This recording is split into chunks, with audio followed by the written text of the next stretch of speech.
Selamat pagi untuk kita semua umat Kristiani dimanapun kita berada. Salam jumpa kembali dalam Inspirasi Sabda Keluarga Keuskupan Agung Medan, Kamis 23 November tahun 2023. Marilah kita mendengarkan Injil Yesus Kristus menurut Lukas bab 19 ayat 41 sampai 44. Pada waktu itu, ketika Yesus mendekati Yerusalem dan melihat kota itu, ia menangisinya, katanya, "Wahai Yerusalem, alangkah baiknya andai pada hari ini juga engkau mengerti apa yang perlu untuk damai sejahteramu. Tetapi sekarang hal itu tersembunyi bagi matamu, sebab akan datang harinya bahwa musuhmu akan mengelilingi engkau dengan kubu, lalu mengepung engkau dan menghimpit engkau dari segala jurusan, dan mereka akan membinasakan engkau beserta dengan pendudukmu, dan pada tembokmu mereka tidak akan membiarkan satu batu pun tinggal terletak di atas batu yang lain, karena engkau tidak mengetahui saatnya bila mana Allah melawat engkau." Demikianlah sabda Tuhan. Terpujilah Yesus Kristus. Keluarga-keluarga yang berbahagia, mengapa Yesus menangisi kota Yerusalem? Bila kita mengikuti perjalanan hidup Yesus, Yesus banyak menerima penolakan dari sebangsanya, yaitu bangsa Yahudi. Yesus ditolak karena menyempurnakan hukum Taurat. Yesus ditolak karena menyembuhkan orang sakit pada hari Sabat. Yesus ditolak karena menyatakan dirinya sebagai putra Allah. Atas peristiwa itu, Yesus melihat kota Yerusalem dan menangisinya. Yesus bahkan meramal kota Yerusalem akan hancur binasa karena mereka tidak tahu saat bila mana Allah melawatnya.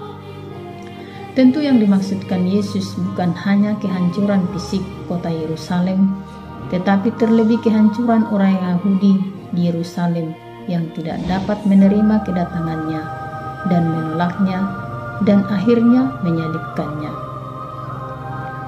Lalu apa artinya itu semua bagi kita? Sebagai umat Kristen, kita menerima Yesus sebagai anak Allah, putra Bapa.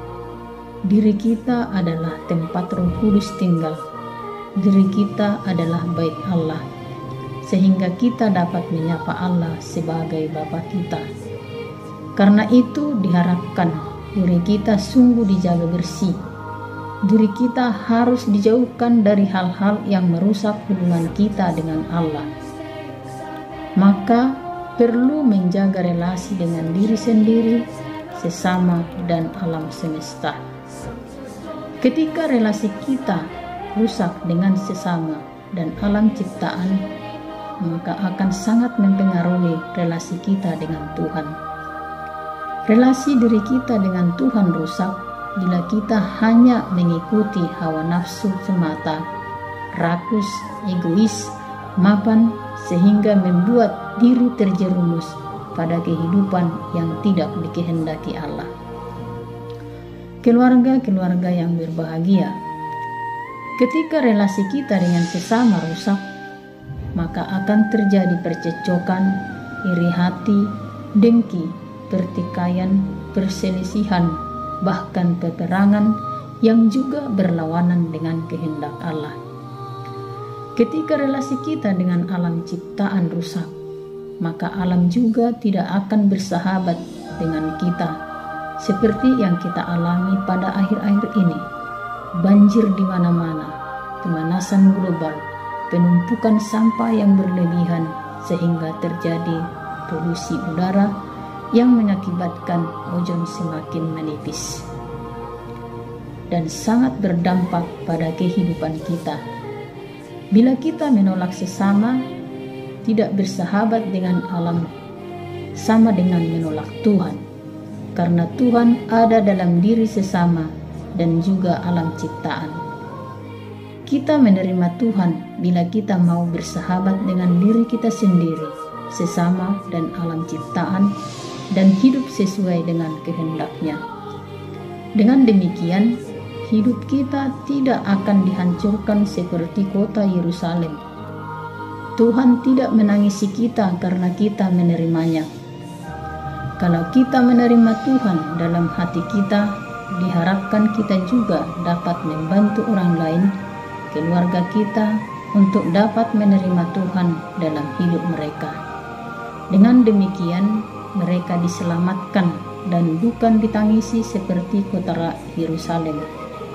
Tugas kita sebagai umat Kristiani membantu agar semakin banyak orang menerima Tuhan dan diselamatkan oleh Tuhan, bukannya dihancurkan. Supaya hidup kita tidak dihancurkan, marilah kita menangisi dosa-dosa kita, mau bertobat dan menerima Yesus sebagai juru selamat. Semoga.